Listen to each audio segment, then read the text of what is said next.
Maintenant, nous allons parler des patients. On a intitulé Patients entre crainte, résistance et attrait, avec trois intervenants. Alors, les trois sont en distanciel, comme on dit.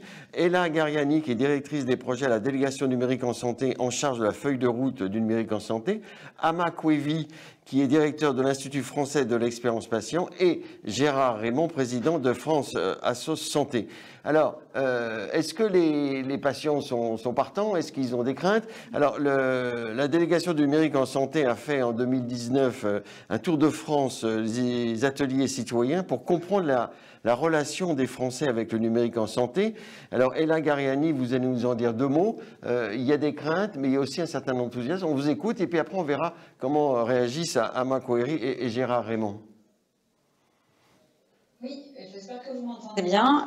Effectivement, en 2019, on a lancé une série d'ateliers dans les 4 coins de la France pour aller rencontrer les patients, les citoyens qui au jour le jour vivent notre système de soins, comprendre quelles étaient les interactions que eux avaient avec le numérique dans le cadre de leur parcours de soins, quelle image ils se faisaient du numérique en santé et quel impact est-ce qu'ils voyaient d'ores et déjà et quels impacts est-ce qu'ils imaginaient que le numérique allait apporter dans leur parcours de soins. Et ce dont on s'est rendu compte, en fait, en allant rencontrer vraiment des gens, que ce soit dans des déserts médicaux, parfois accompagnés par des associations, de leur accès aux soins ou complètement autonomes, sans maladie particulière, eh bien, ce dont on s'est rendu compte, c'est qu'aujourd'hui, le numérique en santé reste quand même relativement peu connu. Alors, pour rappel, c'était en 2019. Donc avant la crise Covid qu'on est en train de traverser. Et donc à l'époque, c'est vrai que les retours qui nous étaient faits, c'était que le concept du numérique en santé était quelque chose de relativement peu familier. Par contre, lorsqu'on commençait à illustrer des usages comme peut-être un formulaire en ligne en termes de préadmission ou une prise de rendez-vous sur Internet ou dans certains cas de la téléconsultation, et tout de suite, ça faisait tilt. Et en fait, on s'est rendu compte comme ça que le numérique s'était immiscé dans les parcours de soins sans forcément qu'il soit revu comme tel, comme un objet particulier, précis dans l'expérience des patients. Ces ateliers-là, ça nous a aussi permis à nous, au niveau de la délégation du numérique en santé, d'essayer de comprendre justement la manière dont il fallait qu'on articule notre discours, nos objets, mais aussi les services que l'on porte et que l'on développe pour faire en sorte qu'ils répondent à ces retours. Et au-delà de ces quelques ateliers, on va dire, qualitatifs, participatifs, où c'était presque sous la forme de focus group que les échanges avaient lieu, on a mené, à partir de l'été 2019, une enquête en ligne quantitative où on a pu questionner jusqu'à 2000 Français. Et là, on avait aussi ce que a pu nous apprendre la crise Covid. Et on s'est rendu compte que pour un Français sur deux, le numérique en santé avait été quelque chose de nouveau grâce ou à cause de la crise Covid. C'est-à-dire qu'on avait plus de 1 Français sur 2 qui avait testé pour la première fois un usage numérique en santé à cause du confinement, à cause de la crise. Et autre apprentissage, parce qu'on a cherché aussi à comprendre quelles étaient justement les attentes, les craintes à travers aussi bien la phase qualitative que quantitative, on s'est rendu compte que d'abord, plus de 1 Français sur 2 attend favorablement l'impact du numérique dans ce qu'il pourrait apporter à sa santé. On a aussi pu tester des objets comme l'espace numérique de santé, dont je pourrais vous parler tout à l'heure, et 8 Français sur 10 nous disent être prêts à utiliser l'espace numérique de santé, ce qui est plutôt rassurant. Et par ailleurs, vis-à-vis des craintes, il y a vraiment 2 sujets principaux qui remontent, qui sont tout d'abord la question d'une forme d'inquiétude quant à un impact potentiel en termes d'accroissement des inégalités à cause du numérique. Accroissement des inégalités parce que le numérique n'est pas, on va dire, il y a aujourd'hui en France une fracture numérique, donc le fait que le numérique rentre dans le parcours de soins peut faire en sorte d'éloigner des personnes de leurs soins, mais aussi du coup que ça ait un impact en termes d'inégalité d'accès aux soins. Et la deuxième crainte fondamentale, c'est celle autour de la sécurité des données de santé. Les usagers qu'on a rencontrés, qu'on a questionnés, se demandent qu'est-ce qui va se passer autour de toutes ces données dont ils ont bien conscience qu'elles leur appartiennent, et ils sont particulièrement attentifs à ce qui sera fait de ces données-là. Ce qui veut dire pour nous, en tant que puissance publique, que aussi bien sur les sujets d'égalité d'accès que sur les sujets de sécurisation des données, eh bien, on a un rôle extrêmement important à jouer en termes de garant pour sécuriser l'égalité dans l'accès aux soins et garantir que les développements du numérique se fassent dans le cadre respectueux des données des personnes. Président de France Asso Santé qui fédère un grand nombre d'associations. Est-ce que parmi les patients, c'est le même sentiment, c'est le même enthousiasme? 50%, 1 sur 2 qui y adhère ou qui s'en est servi, ça fait 1 sur 2 qui s'en sert pas. Alors, quel est votre sentiment? Merci de nous donner la parole. Effectivement, c'est un sujet qui n'arrive pas d'aujourd'hui. Il faut rappeler que l'informatique et le numérique, c'est en 2004 qu'un ministre voulait mettre en place un DMP dont on a vu que le P était parfois partagé, puis personnel et souvent perdu.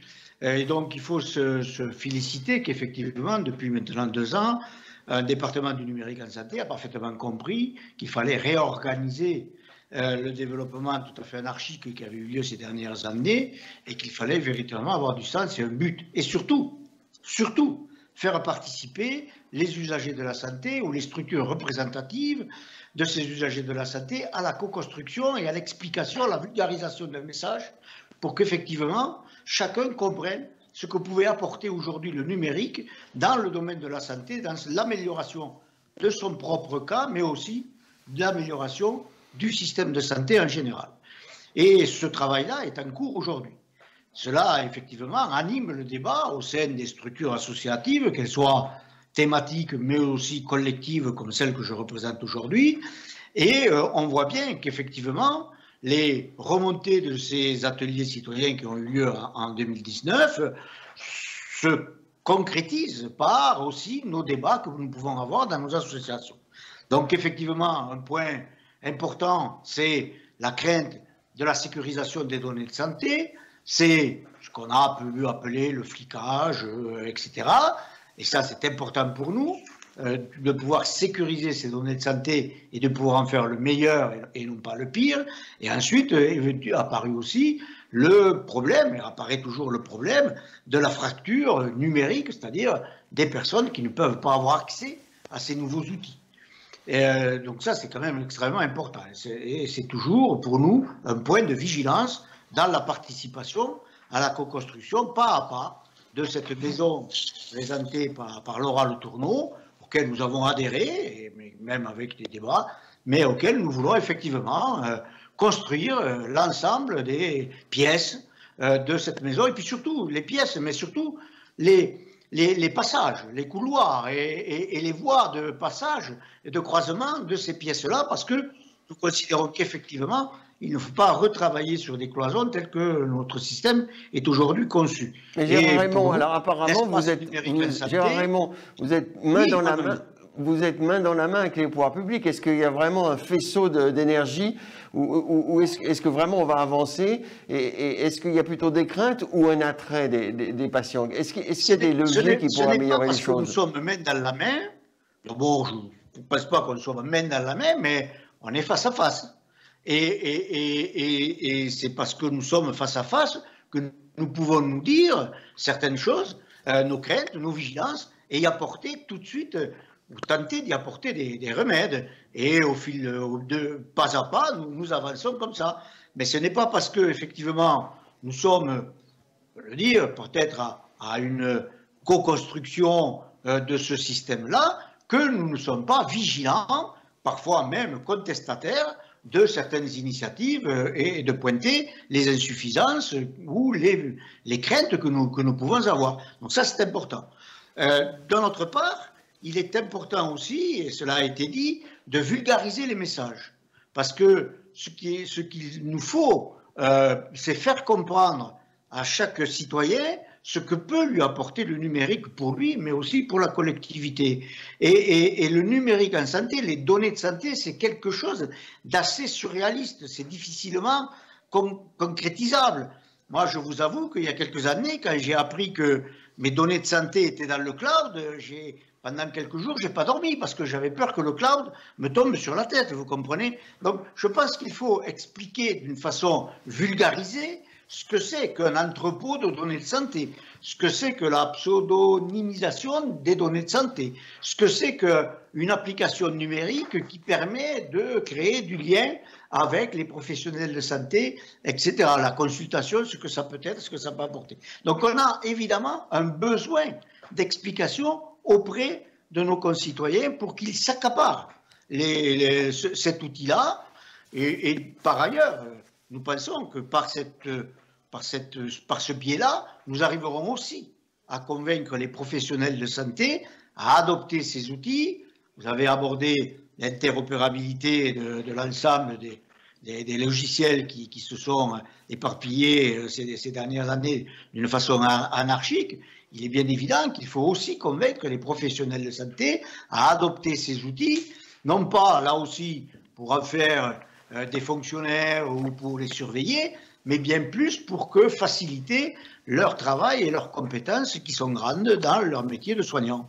Et donc, nous pensons encore une fois que tout en pointant les points de vigilance sur la sécurité des données, sur les fractures, sur l'éthique et bien d'autres sujets, nous pensons qu'il nous faut participer à la co-construction parce qu'aujourd'hui, et la crise du Covid nous le confirme, l'outil numérique est certainement le meilleur outil pour pouvoir faire un nouveau système fondé sur la qualité et sur la solidarité. Merci. Amakoevi, vous vous intéressez à l'expérience patient. Donc l'expérience patient, c'est vraiment au cœur de la médecine, au cœur de ce que vit, ressent le patient. Vis-à-vis de la e-santé, quel est votre regard? Est-ce que vraiment c'est parti avec la crise Covid, comme on dit, qui accélère toutes les choses, avec les nouvelles technologies, avec tout ce que développe la délégation ministérielle en santé, ou il y a des freins? Alors, bonjour, merci de me donner la parole. Alors, un mot quand même, je dirige l'Institut français de l'expérience patient. C'est quoi l'Institut français de l'expérience patient? C'est une association qui réunit à la fois des professionnels de santé, des citoyens, des associations et des patients. Et ce qu'on cherche à faire, c'est utiliser l'expérience patient, donc le vécu des patients, comme un moyen d'améliorer et de transformer notre système de santé. Alors, pour répondre à votre question, évidemment, le numérique en santé, il joue un rôle prépondérant, il joue un rôle très important pour les patients. Mais pour rebondir sur les propos d'Ela Guerriani tout à l'heure, on a le sentiment quand même que la part du numérique dans le parcours du patient, même si elle a fortement et discrètement augmenté ces dernières années, elle est quand même bien loin de ce qu'on pouvait imaginer au début des années 2000 quand on a commencé à parler du DMP. Donc moi, tout à l'heure, elle parlait même du numérique qui s'est immiscé. C'est vrai qu'il s'est immiscé discrètement dans les parcours sans vraiment que la plupart des citoyens mesurent la place, le rôle joué par le numérique en santé. Donc moi, j'ai deux messages à faire passer. Le premier, c'est que je pense qu'il faut déplacer la focale des risques vers les bénéfices du numérique en santé. On parle, à mon avis, beaucoup trop des risques, là où il faut simplement se mettre en position de répondre aux préoccupations, aux interrogations des patients, si jamais ils en ont, aux interrogations des citoyens, alors qu'il faut réussir à donner envie de numérique en santé à nos usagers. Qu'est-ce que le numérique en santé peut apporter? Un accès plus rapide, plus facile aux soins, la mémoire des informations utiles, une ergonomie d'utilisation. Bon, toutes ces choses qui font que le numérique dans tous les autres compartiments, dans tous les autres secteurs d'activité joue un rôle prépondérant dans nos vies. Comment ça va se passer pour notre santé? Et donc ça, c'est le premier message. Le deuxième message que je veux faire passer, c'est qu'à mon avis, il faut sécuriser l'usage dès la conception des projets. Quand je dis sécuriser l'usage, ça veut dire quoi concrètement? Ça veut dire que le succès du numérique en santé se mesure par son utilisation. C'est ça qui compte. Et il vaut mieux dépenser 2 fois plus pour avoir 10 fois plus d'utilisateurs plutôt que d'y aller petits bras et dépenser 2 fois moins en se disant c'est pas grave si c'est pas très utilisé. Là, on a 2 et donc moi je me réjouis d'entendre 2 milliards d'investis. Qui sont prêts à utiliser l'espace numérique en santé, c'est 2 fois plus que le nombre de personnes qui sont prêtes à se faire vacciner, ce qui est préoccupant par ailleurs. Merci. Ela Guerriani, vous allez lancer, dans le cadre de la délégation ministérielle de la Santé, une campagne d'information pour Ma Santé. Je dis oui au numérique. Alors, donc il y avait un manque, on avait vu qu'il y avait un manque d'information, un manque un manque de comprendre à quoi ça sert quelque part. Qu'est-ce que vous voulez en 2 mots dire par cette campagne qui va se dérouler comment et où? Alors, cette campagne, elle a été lancée dans le cadre d'un groupe de travail qui, d'ailleurs, n'est pas propre à la puissance publique. Hein. C'est un groupe de travail où il y a plusieurs partenaires qui sont réunis et qui représentent différents acteurs de l'écosystème du numérique en santé et qui porte sur l'éthique du numérique en santé.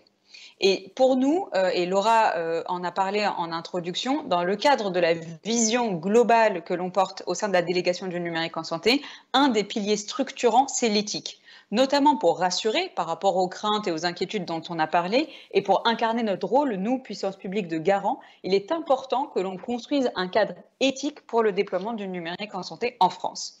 Et donc, dans ce cadre-là, au sein du Conseil du numérique en santé, qui est un peu notre instance de gouvernance ouverte, où on réunit l'ensemble des acteurs, que ce soit les éditeurs, les associations qui représentent les professionnels de santé, les associations de patients également, mais aussi les représentants des établissements, et l'ensemble des acteurs, notamment du médico-social, viennent autour de la table au sein du Conseil du numérique en santé pour challenger en fait la politique publique autour du développement des usages du numérique en santé.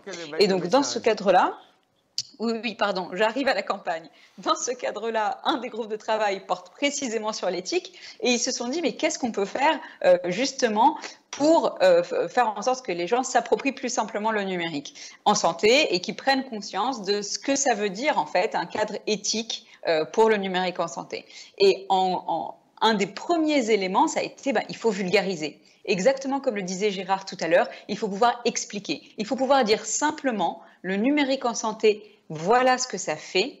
Et s'il s'est mal développé, voilà ce que ça pourrait faire. Et donc, il y a un ensemble de vidéos qui consistent à mettre en situation des usages courants du numérique en santé pour illustrer qu'est-ce qu'un cadre éthique appliqué au numérique en santé. Et donc cette campagne, c'est une série de campagnes vidéo qui sont diffusées pour l'instant principalement par les établissements de soins et qu'on va diffuser au fur et à mesure. D'ailleurs, cette campagne, elle s'intègre dans une approche plus globale, plus générale, qui vise à faire prendre conscience à l'ensemble des citoyens et des acteurs du numérique en santé qu'est-ce que ça veut dire que développer un cadre numérique éthique pour le numérique en santé, et ça va directement dans l'arrivée de l'espace numérique en santé que l'on est en train de construire pour le 1er janvier 2022. Gérard Raymond, est-ce que la e-santé se limite à la téléconsultation? On a l'impression que c'est surtout ça, que c'est monté très très fort avec la crise Covid, mais que c'est aussi redescendu très très fort. Alors est-ce qu'il y a des freins quand même parmi les patients par rapport à la téléconsultation? Quel est l'équilibre? Parce que c'est formidable quand on est loin, quand il y a une épidémie, mais quel est l'équilibre de la téléconsultation et pourquoi la télésurveillance ne se développe pas? C'est aussi très important pour les pathologies chroniques. Parce que, alors, on va faire un remontant à toutes vos questions. Non, là, le numérique en santé ne se résume pas à la téléconsultation, bien au-delà. Et le travail, la synthèse et le travail, le recueil des données de santé doit nous permettre d'améliorer notre système de santé et de pouvoir faire des études robustes sur l'état de santé de la population, etc. Et donc, on voit bien que le numérique en santé ne se résume pas simplement à un agenda et une prise de rendez-vous. On en est bien loin. Ensuite, effectivement, la téléconsultation ne pouvait pas se développer. On nous a expliqué ça pendant de longues années. Et puis tout d'un coup, il suffit d'une crise pour que ce qui ne pouvait pas se faire, s'est fait en quelques semaines. Et d'ailleurs, le suivi à distance de personnes atteintes de pathologies chroniques, et vous doutez tous et toutes celles que je veux parler, ne pouvait pas non plus se faire, ce n'était pas possible. Et puis là, hop, la crise arrive et en quelques 8 jours, même pas, certains établissements ont été en capacité de pouvoir mettre en place un suivi à distance des patients avec des relations interactives. Hein. Les patients appelaient, les professionnels de santé appelaient, et c'était très bien d'ailleurs, à tel point que certains professionnels de santé y ont trouvé un grand intérêt en disant « mais les consultations étaient beaucoup plus riches ».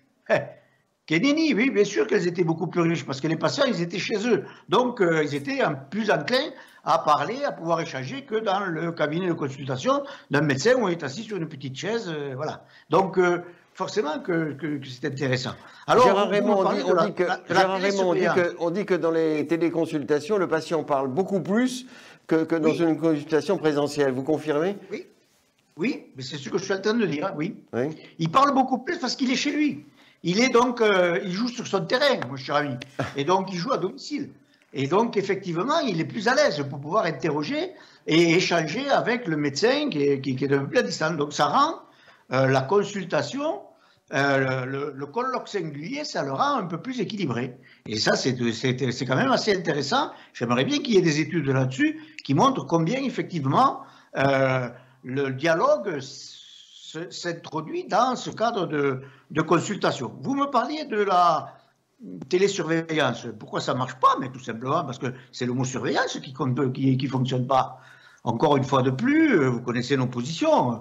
On n'est pas là pour être surveillé, on est là pour être accompagné, pour être soutenu, avec bienveillance, mais pas pour être surveillé. Je pense que les patients aujourd'hui sont des citoyens à part entière. Ils n'ont pas effectivement appris leur métier de patient, mais ils ne l'ont pas choisi non plus. Et donc, on est là pour essayer de les aider, de les accompagner. Ce n'est pas qu'une question de mots. C'est vrai que ce mot est automatiquement un mot qui bloque un petit peu ce dispositif-là. Et nous préférons évidemment le téléaccompagnement. Bon, on va utiliser le téléaccompagnement maintenant comme voilà. Vous avez raison, parce que surveillance, c'est pas formidable. Mais il y a d'autres freins à la télésurveillance, je pense que c'est la prise en charge, etc. Amand Coévy, un mot sur la téléconsultation? Alors, je vais abondir sur les propos de Gérard qui me tendait une perche en parlant d'études sur la téléconsultation. C'est vrai que l'expérience vécue par un patient en téléconsultation est loin d'être la même que la consultation en présentiel dans le cabinet du médecin. Et ça, effectivement, je pense qu'avec le développement de la téléconsultation, ce développement exponentiel et récent, il est absolument essentiel qu'on mène des études, y compris des études qui vont aller explorer ce que la téléconsultation peut avoir de plus, parce qu'on parle assez souvent de ce qu'elle peut avoir comme inconvénient par rapport à la consultation présentielle, mais elle peut avoir des choses en plus, et notamment cette horizontalité dans la relation avec le médecin qui me semble devoir être explorée, et l'Institut français de l'expérience patient a en tête effectivement de mener ce type d'études. L'autre chose sur laquelle on peut insister, au-delà de la téléconsultation, mais dans les projets de numérique en santé, on est passé assez rapidement tout à l'heure sur cet enjeu de co-construction dont Gérard Raymond parlait. Moi, je crois qu'aujourd'hui, on dispose de compétences avec des gens qui sont spécialisés dans l'expérience utilisateur. On dispose de compétences qui sont absolument essentielles quand il s'agit de réussir un projet de numérique en santé, et il faut donc mobiliser des patients, mais avec des méthodologies qui marchent, où on les mobilise au bon moment pour que, encore une fois, c'est mon leitmotiv, mais l'usage soit au rendez-vous. Pour que l'usage soit au rendez-vous, il faut le concevoir avec des patients qui participent au moment opportun, et des compétences, notamment du X, comme on dit, peuvent beaucoup aider, et on a réuni pas mal de ces compétences au sein de notre institut. Alors, il y a un nouveau service qui apparaît comme formidable et qui est annoncé pour 2022, donc on en a déjà un peu parlé, c'est le nouveau service universel. Chacun aura son espace universel, l'ENS. Alors, en deux mots, ça correspondra à quoi? Quels seront les services socles et ça répondra à quels besoins? Il nous reste 2 minutes. Alors, madame. L'idée autour de l'espace numérique de santé, c'est redonner aux patients le pouvoir de faire circuler ces données de santé pour qu'elles l'accompagnent dans son parcours de soins. Donc, tout est focalisé autour de cette proposition de valeur-là. L'idée, d'abord, c'est bien évidemment de pouvoir lui donner accès à son dossier médical partagé de manière plus simple que l'usage actuel qui est en effet du côté du patient. Ensuite, il y a la possibilité nativement d'échanger en direct avec son médecin et l'ensemble des professionnels de son équipe de soins à travers une messagerie sécurisée. Donc là, en fait, on va créer dans l'espace de confiance qu'on appelle MS Santé dans le secteur, qui outille les professionnels dans leurs échanges entre professionnels. On va créer un accès aux patients pour que les professionnels puissent écrire directement aux patients. On va ensuite permettre à l'utilisateur de consolider en un seul et même endroit l'ensemble de ces événements de santé et faire en sorte que cette information, s'il le choisit, puisse être accessible aux professionnels qui l'accompagnent pour qu'ils aient une vision transverse, globale de son parcours de soins. Et puis enfin, dernièrement, on va permettre aussi aux utilisateurs de découvrir la richesse de l'offre des services numériques en santé dans un catalogue où les services seront référencés par la puissance publique après avoir vérifié un certain nombre de prérequis. Et éventuellement, l'utilisateur pourra synchroniser ces différents services avec son ENS pour récupérer ces données de santé, mais aussi pour mettre à disposition des données de santé qui pourraient lui permettre d'avoir des services dont la valeur ajoutée serait enrichie de ces données. Donc le principe, c'est vraiment ça, c'est faire en sorte que le patient, le citoyen, l'usager, il puisse faire circuler, toujours soumis à son consentement, sa donnée de santé aux personnes, aux établissements et aux services numériques en santé qui peuvent l'aider dans son parcours de soins. Donc il y aura une labellisation des applications, des services qui seront mis sur l'espace numérique en santé? Alors, le mot labellisation, souvent, il est choisi à dessein, utilisé de manière très spécifique dans le secteur. Là, on parle de référencement, dans le sens où ça n'aura pas de valeur type de marquage CE, où ça n'est pas un label en tant que tel. C'est vraiment un référencement sur la base de la vérification de la conformité de ces services à un certain nombre de prérequis, des prérequis techniques, des prérequis du point de vue du RGPD et des prérequis éthiques pour faire écho à ce dont on parlait tout à l'heure, notamment pour évaluer typiquement la qualité des contenus et les actions. Alors, ça, c'est des choses qu'on est en train de construire en ce moment même. On a d'ailleurs à ce sujet-là une réunion avec Gérard demain, dans la matinée. Et donc, l'idée pour nous, c'est de faire en sorte que, bon, le travail d'instruction, on va dire le travail qui consiste juste à aller vérifier ces critères-là, il soit porté par la puissance publique, qu'ensuite, il y ait une commission pluridisciplinaire ouverte aux acteurs de l'écosystème qui nous permettent, en fait, de porter un regard partagé sur les solutions, les services qui seront présentés aux usagers de notre système de soins. Et puis enfin, la décision, elle en reviendra au ministère de la Santé en tant que co-traitant de l'espace numérique de santé, puisqu'il y a une forme de responsabilité aussi dans le geste final. L'important pour nous, c'est d'avoir d'abord une approche inclusive, faire en sorte qu'il y ait toute la richesse des services numériques en santé qui soit présentée aux usagers, aux patients, mais aussi que l'ensemble des acteurs de l'écosystème ils puissent contribuer à construire ce catalogue. Merci beaucoup. Gérard Raymond, un mot de conclusion. Est-ce que l'espace numérique en santé, c'est quelque chose dans lequel vous allez vous investir? Vous pensez que c'est quelque chose de formidable et qui va vraiment rendre service, en un mot? Entre formidable, on verra après. Je pense que pour qu'il soit formidable, il faut que tous nous y participions et que, comme je disais tout à l'heure, eh bien, nous le co-construisions ensemble. Et c'est ce que nous sommes en train de faire, avec effectivement des points d'interrogation. Donc voilà, vous m'avez devancé, mais demain nous avons une réunion de travail importante avec le groupe numérique de France Asso Santé et le département du numérique en santé pour travailler effectivement sur la gouvernance de l'espace numérique en santé et aborder l'ensemble des points qui nous posent questions, particulièrement d'ailleurs sur ce que vous appelez la certification des applications ou des structures ou autres. Mais on verra bien comment nous allons y arriver. Mais encore une fois, je crois que nous construisons un mode de fonctionnement nouveau.